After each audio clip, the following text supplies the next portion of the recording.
So today, we're playing the Pyromancer, and we're going to be trying the Pyromancer's new starting bag called the Offering Bowl.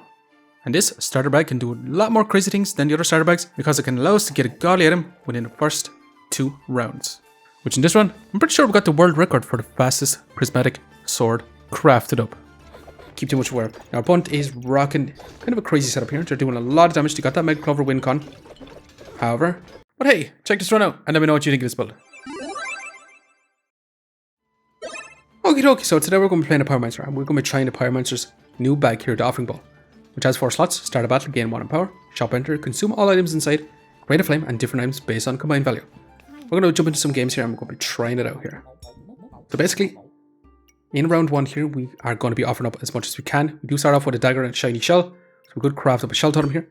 We are going to be offering up a frying pan. We're also going to be offering up this dagger, and we're going to be offering up this water tusk. And also, I'm going to be buying this healing herbs. Since they cost 4, we're going to be selling. So that is 16 gold worth of items selling up here. Now I'm going to roll.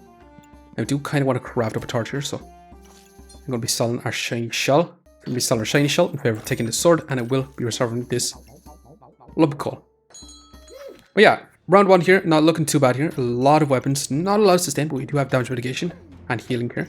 So we should be able to turbo lead our opponent here as we craft up a bunch of different items here. However, stamina is a huge problem here, especially since the Berserker has that lifesteal in the utility pouch, but smashing here all the same. So with that, are we going to get some sort of crazy item right now? Okay, you talk about nuts item, we got a godly item in round 2. We're going to have a prismatic sword in round 3. That has to be world record for prismatic orbs here. Is that not insane? The Offering Bowl is kind of crazy here. Which means we're definitely not going to be taking a Subclass Time. We're just going to be rolling, looking for some shiny shells. I think I'm going to keep going. We definitely need that here. So with that, I'm going to be selling garlic in favor of taking this because we are going to be scaling up. We get a lot of damage on that. So that is insane. Now we also locked the Offering Bowl so we can actually put some more items in our Offering Bowl without offering that up. But yeah, this is going to be insane. Now in this round, we're definitely going to lose here because our DPS is a wooden sword. So unfortunately, it is what it is. Just pausing the video here very quickly just to ask you to subscribe. It really helps me out. Thanks. Now let's get back to the video. But it should be extremely awesome right now. We got a prismatic orb, prismatic sword, a godly item on round 3, which is going to be insane. Now we're going to be taking this leather bag, and we can also start taking these unidentified amulets, and we're going to be looking for the amulet of life here. What's going to be the amulet of alchemy, which with the Offering Bowl we can just literally get rid of if you do not like it here. So that's exactly what we're going to be doing. We're going to roll again. And yeah, unfortunately, we kind of just need a lot of shiny shells. So with that, we're going to be rolling on. Now, we could be offering up our food items here and everything like that. We could be saving up to try and get another prismatic orb here. However, so far, our DPS here is 8.5. So this prismatic sword is definitely going to carry us for the next while.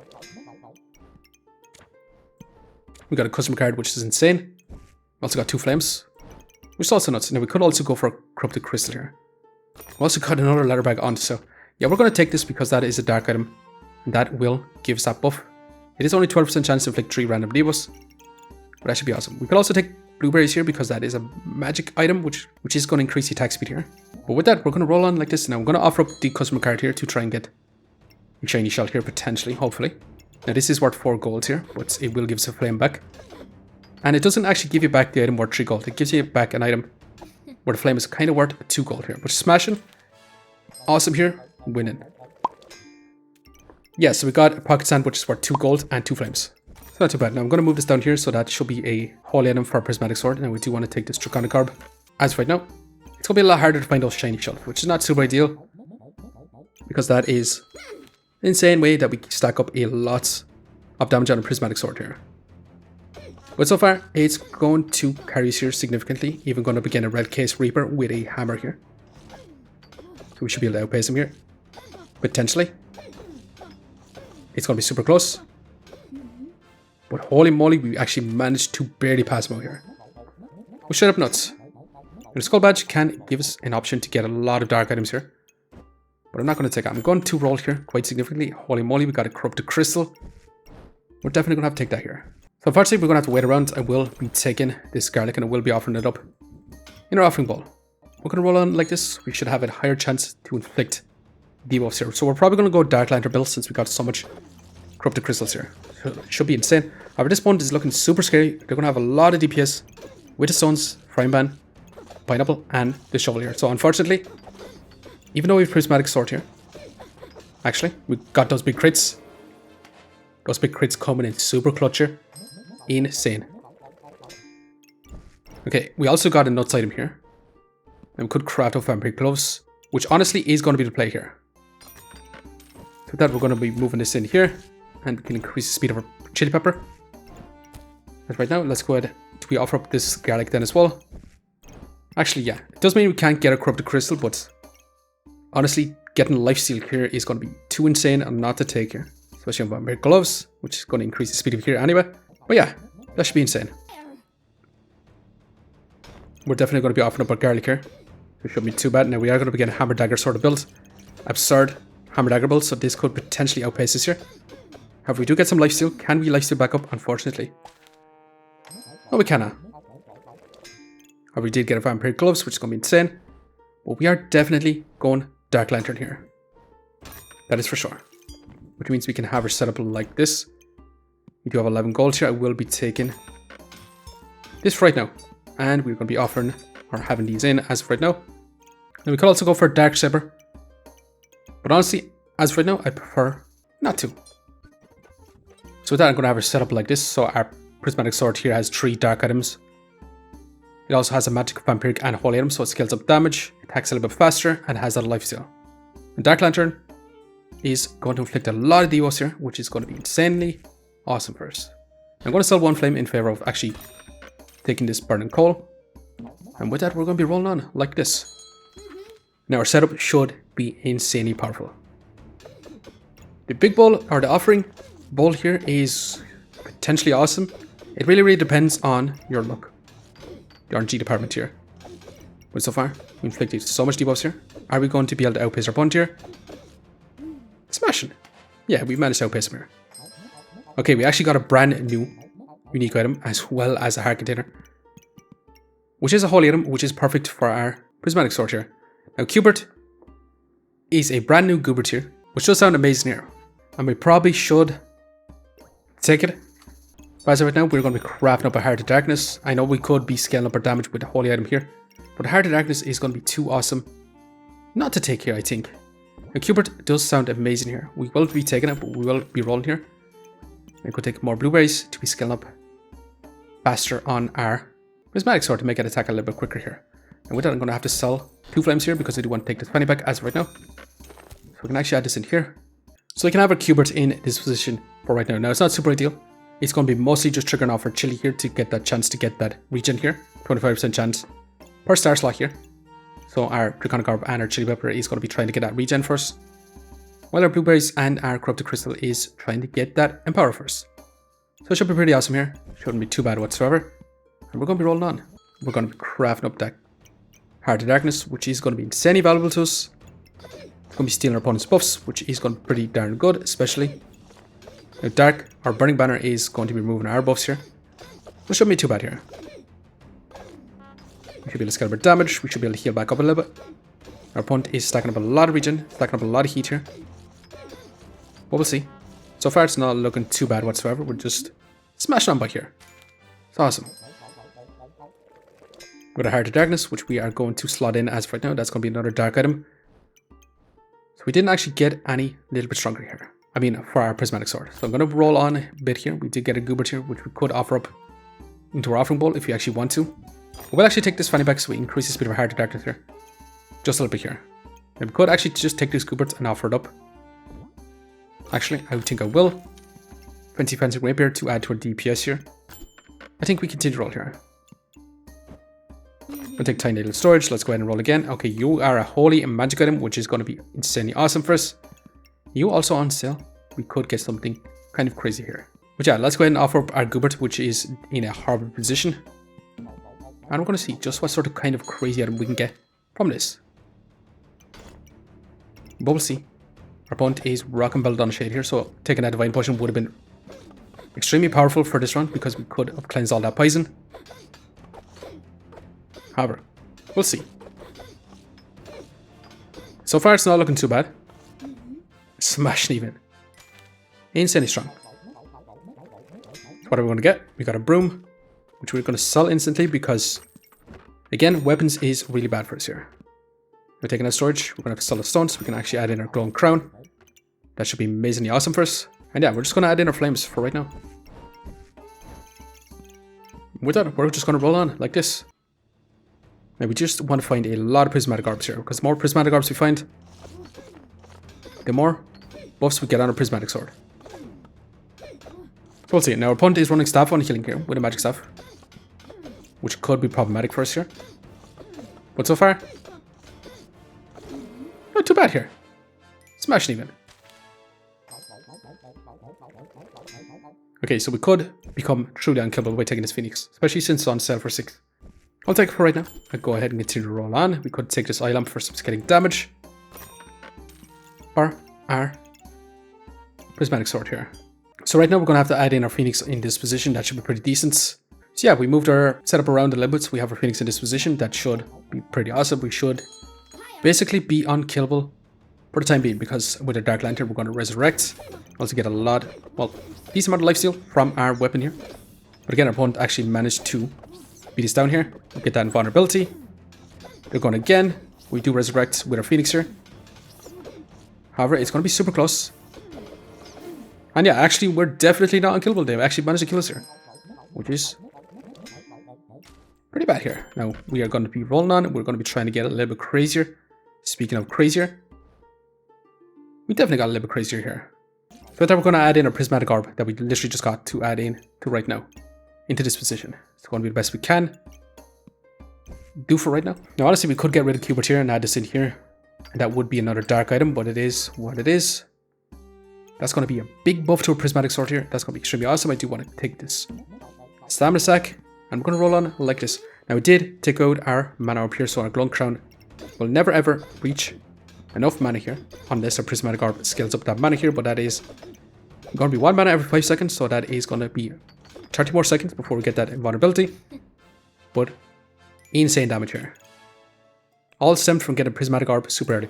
But let's go ahead and continue on and see just what we can achieve with this setup here. So with that, we're going to be taking our stamina sack so we can add in our blueberries into this position.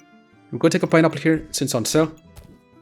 Actually, let's go ahead and take it as right now. We're going to go ahead and roll. Click on carb. I do actually want to take here. So unfortunately, I'm going to have our pineapple into this position for right now. I'm going to continue. Okay, prismatic orb. We are getting the nuts here. Yeah, we're definitely getting the nuts here. Another prismatic orb. We are going to be getting the next round. Now, we do also want to offer up this pineapple.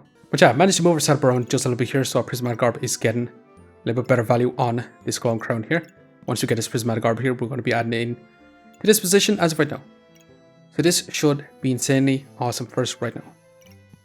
We're going to be rolling on. We also moved in a fanny pack to increase the speed of our prismatic sword and our Heart of Darkness here. So it should be insane. So we should be able to stack up quite a bit of regen with our Cubert here and stack up in power to increase our DPS here even more. We should basically be unkillable. We get that invulnerability and smashing here. Our opponents don't even stand a chance here. So with that, we actually got a stamina sack. We got rid of our pineapple here for a little bit more storage, which I'm not going to complain about. And we'll be taking this prismatic orb as of right now. I do want to add this down here too. But it does mean we can't exactly get our draconic orb. We could also take a Wolpertinger to help with our base stamina as well. I'll reserve it for right now, but I don't think we are probably going to need it as of right now. We're going to move on as of right now. So we'll see, we managed to get that vulnerability from our glowing crown immediately, so it allows us to heal back up quite a bit as we scalp our damage, and we're doing a massive damage from the crit chance from our draconic orb. However, our opponent is answering back with massive damage, but yeah, it's just insane as right now. Okay, hearts. Okay, another heart container is going to be extremely awesome for us. However, I do want more crit chance as of right now to turret lead opponents, which means I do want to take this as of right now. We could craft up another Heart of Darkness, but I do think this is going to be our best setup. Now with the Offering Ball, I do not want to get rid of any more items here. We've got 3 more rounds to go. I'm going to let go of Wolpertinger. Actually, I didn't really pay attention to our stamina, so I might hold on to it again, which is a bit of a mistake here. Yeah, something I didn't exactly keep too much aware. Now, our opponent is rocking kind of a crazy setup here. They're doing a lot of damage. They got that Mega Clover win con. However, we're dealing back with massive damage, and yeah, it's just over. Not too bad here. Our stamina, as of right now, we don't need Wolf Tinger. So we are going to just let go of it. We'll take the stamina stack. We probably should have took that helmet here, actually, and crafted up a Cap of Discomfort. But it is what it is. Now, the Prismatic Sword is a godly item here, so we could take a Meneki Neku. So I'm going to sell Flame. Now, we could take Meneki Neku and slot it in right here. Now, we do lose some value on our Goobert here, or Cubert, I mean. But it does mean all our god items trigger so much faster. I actually think it's going to be worth it here. That means, yeah, we do lose a chance to trigger Cubert here. But it does mean our god items trigger so much faster here. Our Heart Container, Heart of Darkness. And also, if you don't know, the Heart Container actually got changed. It now actually just generates up 1 regen instead of 2. Which is a big change here. It's made it a lot weaker here. But yeah, I'm going to keep our Meneki Neku. We've got to make sure. Actually, let's go ahead and just stop our Offering Ball combining as of right now. And yeah, we're going to roll on it like this. Now, our setup here should be amazing here. Now, our opponent is running a Hammer Dagger Bolt, so this could actually be insane, but the amount of vulnerability that we do have is just straight up nuts, and the amount of healing is just nuts as well. So it's insanely powerful here. And with that fire final round here, I'm actually going to roll heavily. I do want to find another Prismatic Orb here. Now, we could settle for a Bloody Amulet here for some more Vampirism. Okay, we just have to ask and it just shows up here. That's literally absurd here. So we're definitely going to take this. However, we do need this in the best position possible. Which does mean we're going to have to move our setup around here. We'll be back in a second while I sort our inventory. Okay, so this is going to be our final setup, which has been turbo nuts, to be quite honest. Prismatic Sword with 3 Prismatic Orbs here, with the Dark Lantern here. It's just been turbo insane. It does mean our Prismatic Sword here has 4 magic items, 4 vampiric items, 5 holy items for a lot of scaling damage, and 5 dark items to be inflicting a lot of debuffs here. And especially with our Dark Lantern, we're going to be inflicting a turbo amount of debuffs. We're going to have a lot of striability with our Dark Lantern, our Glowing Crown, and our Phoenix here to make us unkillable as we heal per ton, as we steal our opponent's buffs, as we stack up regen and power. Now, is this going to be good enough here? We did get our vulnerability from the very beginning. Can we heal back up to full here? And so far, yeah, we're back to full already. And yeah, the damage is just so insane. Our opponent literally didn't even resurrect us once here. But yeah, the Offering Ball, a lot of fun here. Now, we did only showcase it really early on, but I do believe the power of the Offering Ball is going to be in those early rounds to try and get a crazy item like the Prismatic Orb to go for a Prismatic Sword. However, it can lead to definitely some bad items early on. But yeah, I do think the Offering Ball here is going to be a lot of fun. I don't know how it is going to be competitive, really, to be honest. It will come down to the RNG of the Offering Ball here, because we did get extremely lucky getting Prismatic Orb here, but you can get some pretty bad items that can lead to some losses here. And it's going to be super fun in normal play. But anyways here, this Prismatic Sword build has been super awesome. We also got to showcase Cubert, which is extremely awesome here. We did survive with 4 lives left, but we're going to leave it here for now. Just want to say thanks for watching. If you enjoyed the video, please leave a like, comment, or even consider subscribing. And I'll be keep a lookout for the next one. See you next time.